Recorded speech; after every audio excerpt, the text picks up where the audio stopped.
दो कपल जंगल में घूम रहे होते हैं, सैर कर रहे होते हैं। तभी इनके सामने आदमी खाने वाले आदमखोर आ जाते हैं। क्या ये लोग इससे बच पाते हैं या नहीं? चमन अपने दोस्त गैसहा से कह रहा होता है कि यहाँ चिरकुंडा नदी में बहुत आदमी पालतू तैराक का आनंद ले रहे हैं और नदी से जंगल का बहुत मस्त सीन दिखता है, वो भी एकदम 4K क्वालिटी में। सुनो एक ज़रूरी बात, मैं अपनी कंपनी टीटी खटखट बेच दी है और पूरा पैसा बैंक में जमा भी कर दिया है।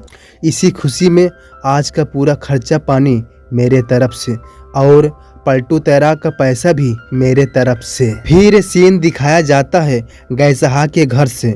गैसहा अपनी पत्नी चितरकुन्नी से कह रहा होता है कि क्या मैं तैराक का पैसा नहीं दे सकता? क्या मैं इतना फटीचर हूँ?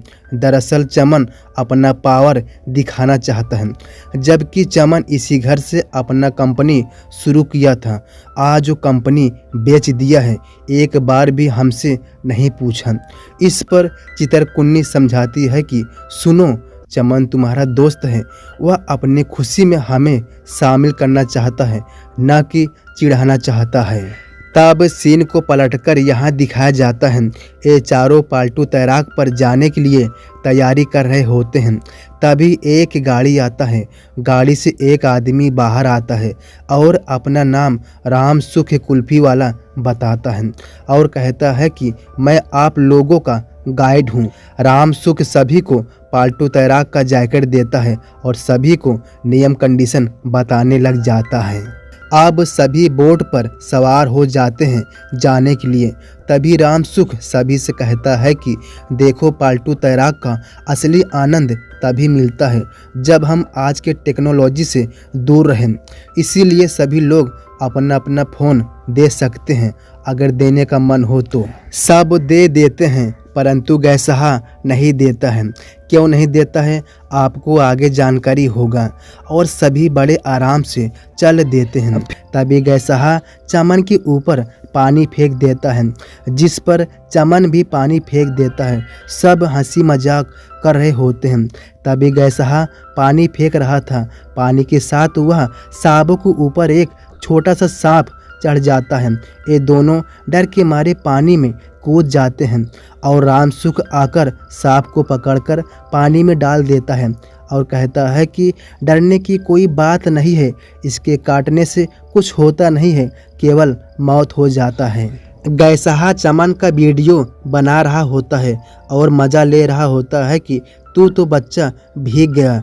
इस पर चमन गैसहा का बोट हिला देता है और गैसहा भी पानी में गिर जाता है और इसका मोबाइल पानी के अंदर चला जाता है। राम सुख पानी में अंदर जाकर मोबाइल ले आता है। तभी रात होने वाली होती है। सभी लोग अपने अपने सोने के लिए पेड़ से बिस्तर बना रहे होते हैं और सभी बिस्तर बना के आराम से सो रहे होते हैं। तभी साबो चुपके से उठती है फ्रेश होने के लिए।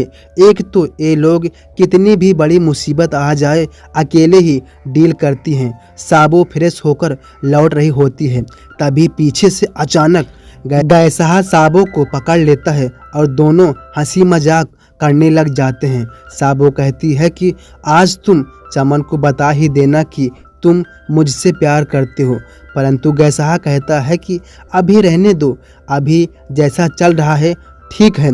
इन दोनों की बातों से हमें मालूम चलता है कि गैसहा अपने दोस्त चमन को धोखा दे रहा होता है।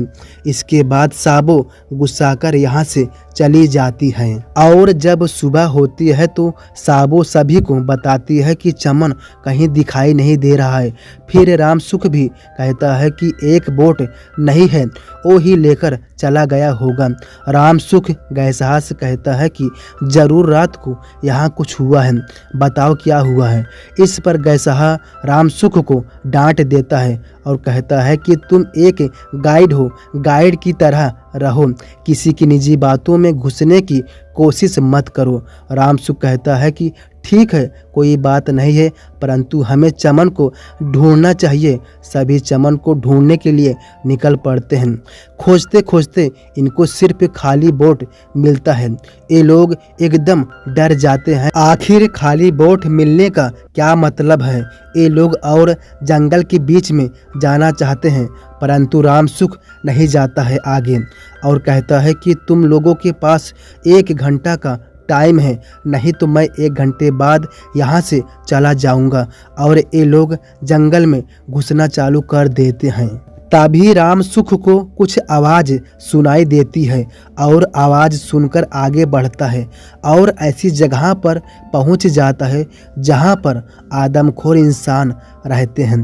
तभी एक आदमखोर रामसुख को देख लेता है और रामसुख भागकर अपने बोट पर आकर केवल बैठ जाता है, भागता नहीं।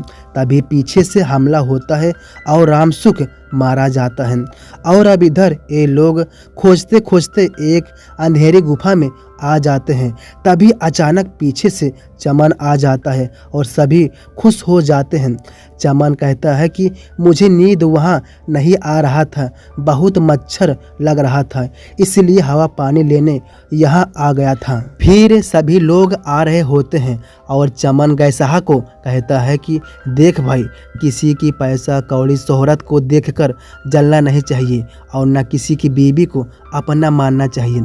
फिर चमन गैसाहा का फ़ोन देता है और कहता है कि देख भाई, इस फ़ोन में तो पासवर्ड तो लगाया कर, और इतना कहकर चल देते हैं।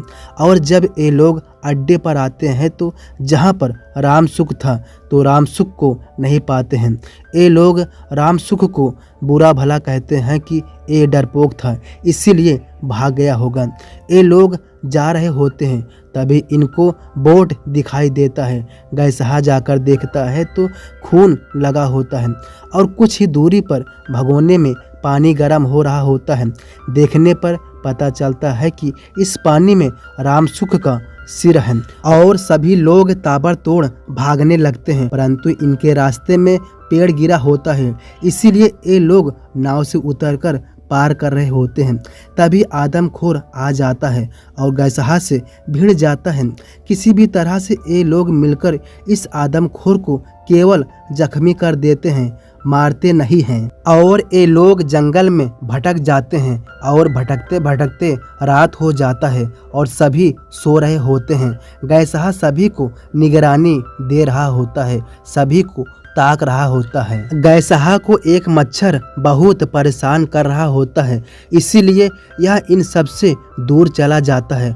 और गर्मी ज़्यादा होने के कारण गैसाहा अपने पूरे बॉडी में गीली मिट्टी लगाकर सो जाता है। तभी इसके सामने एक आदमखोर आकर खड़ा हो जाता है और चुपके से गैसाहा चाकू लेकर हमला कर देता है। भला एक आदमी सिंपल सा खाना खाने वाला और एक आदमी खाने वाला कौन ज़्यादा ताकतवर होगा? जाहिर सी बात है कि सिंपल सा आदमी नहीं, आदमखोर जीतेगा। आदमखोर गैसाहा को खाने ही वाला होता है। तभी चमन आ जाता है और तभी धक्के से गैसाहा पहाड़ के नीचे चला जाता है और आदमखोर चमन को बहुत मारता है और बांधकर अपने साथ ले जा रहे होते हैं। तभी गैसाहा चमन के पास चुपके से जाकर उसको सांत्वना देता है कि मैं किसी भी तरह से साबो और चित्तरकुन्नी को बचाकर ही रहूँगा।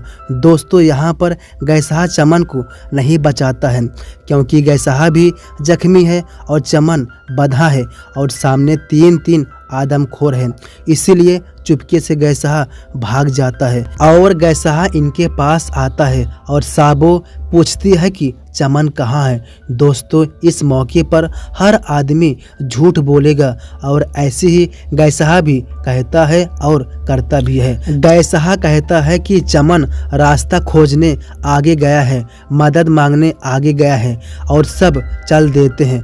फिर गैसाहा बोट पर चढ़ने ही वाला होता है, तभी बहुत से आदमखोर आ जाते हैं।